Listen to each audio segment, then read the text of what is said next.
Hi Trans YouTube, it's Julian again. So in this video I'm going to be talking about how I've slowly come to realize that I'm trans. It may be like a few reasons I didn't realize that, though more of that is in another video that I posted before.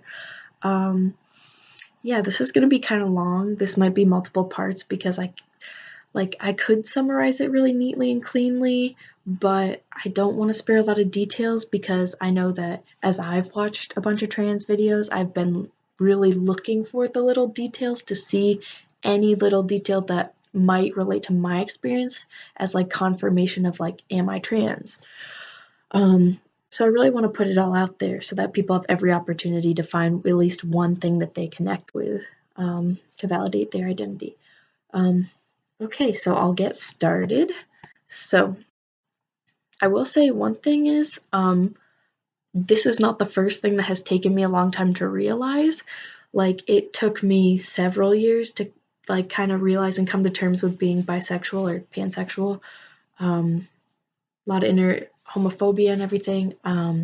Also, like, it took me 12 years to realize that a guy in elementary school liked me, and 8 years to realize that a different guy liked me. So I can't really take a hint. So I guess I really am a guy.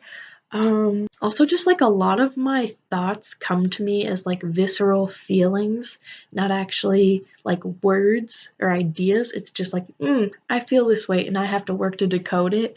So I'm like a translator for my internal self or my subconscious. So that's made it kind of hard. And I mentioned this in my other video, is like I didn't ever relate. I don't relate to super masculine trans guys, the super straight guys and everything. I don't relate to the narrative of like, oh, I've always known that I was trans. I felt trapped in the wrong body. Yeah, I will say though, one thing I do relate with is the idea of like, I've always known something was wrong. I wouldn't put it that way, that I felt like something was wrong. I would say it's more the feeling of I'm different, or I don't feel like I'm being treated the way I should, or people's expectations about me are not lining up with who I am. One thing that I've kind of realized is like whenever I was like in elementary school or something and a class was broken up into boys and girls, I hated that because I didn't really fully relate to either side. Some people would say this means I'm non-binary, which I did consider this past summer, but I don't think that's right. It is a valid identity, but it doesn't align with me.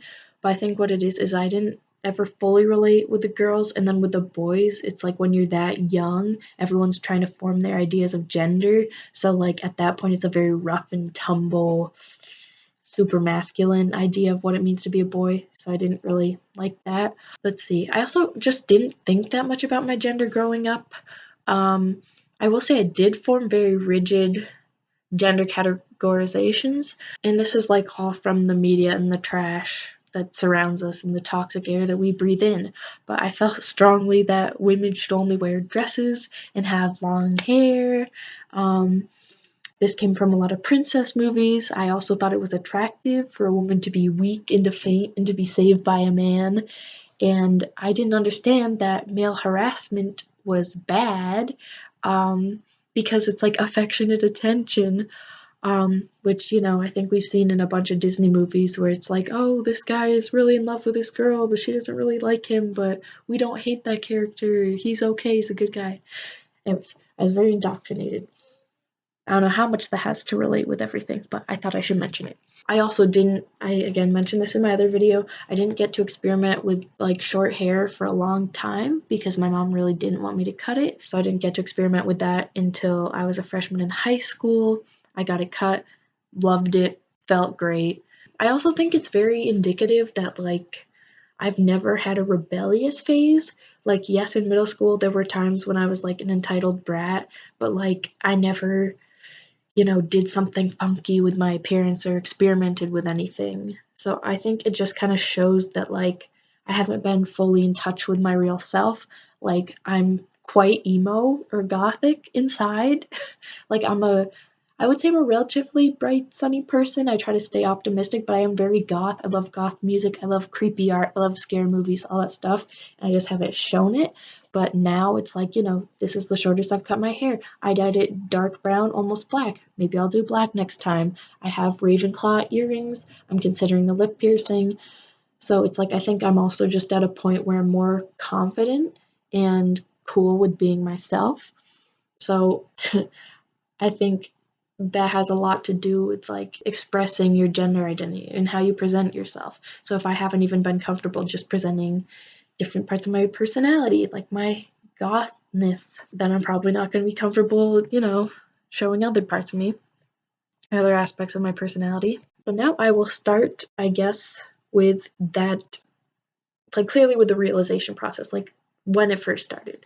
So it is December 28th, 2019 now, and in late April 2019, I was doing this reading assignment on the LGBT community for a class, and it said something about androgynous people, and I just happened to look that up, and I came upon Erica Linder, who's an androgynous model, and I found this ad campaign that she did where she dressed up as this kind of emo looking guy with black hair, bangs kind of in his face, and a like cool leather jacket leaning against a wall. But then she was also the woman in the ad who walked by and was like entranced with the guy and had a crush on him. And I just saw her as like the emo guy, and I was so fixated on her, and I just couldn't let it go. I was obsessed, so I started looking at more videos and pictures of her and everything. And then I came upon her and Katy Perry's Unconditionally lyric video, where basically her partner, who's a woman in the video, is like singing the lyrics to her, and it's saying, "I will love you unconditionally," where Erica Linder looks into the camera very painfully and like, "Oh my God, you accept me as who I am." And she looked super masculine in that video. And I just like, I was in a zone. Like, again, I was so fixated on her, I couldn't tear my eyes away. And I just started sobbing uncontrollably for like 25 minutes. I lost it.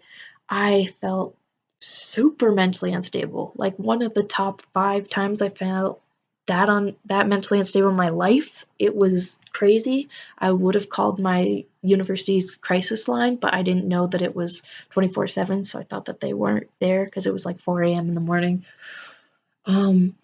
And at the time, I didn't really know why I felt that way.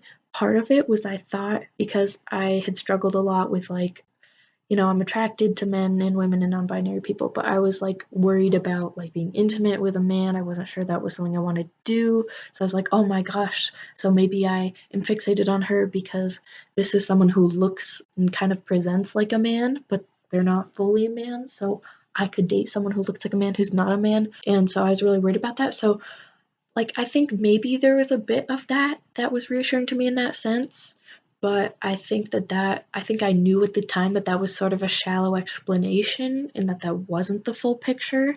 And as of now, like I only realized this a few days ago. I was like, well, obviously I was fixated on her because there's a woman who just presented as a man perfectly. She looked like a man. She looked like the kind of man that I have worshipped because I've always been obsessed with like punk rockers, like just like Jack White, Gerard Way. Those are the big ones, probably most important to me. Just imagine a punk rock guy, black, shoulder length hair, that guy, and she became him.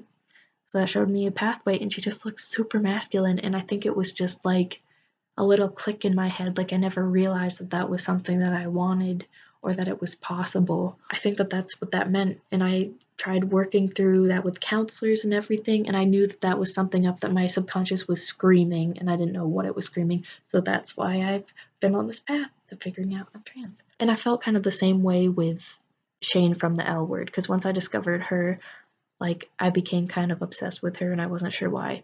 And then a few days ago, it's all come together. Oh, another thing is, I think it was in June or something. I was like walking down the street in my neighborhood, and there was this guy who was pretty masculine, probably a straight guy, and he like kind of smiled at me and said something nice to me, and it was like kind of flirty, and like I just had this feeling like he's not seeing me for me. And I went home and I like talked about it with my mom, and I was like, "Do you ever get that feeling? you know, when a guy flirts with you, like, oh, you're not seeing me for me. I didn't explain it well. She didn't understand it. Makes sense. I was like, I don't know what's happening here.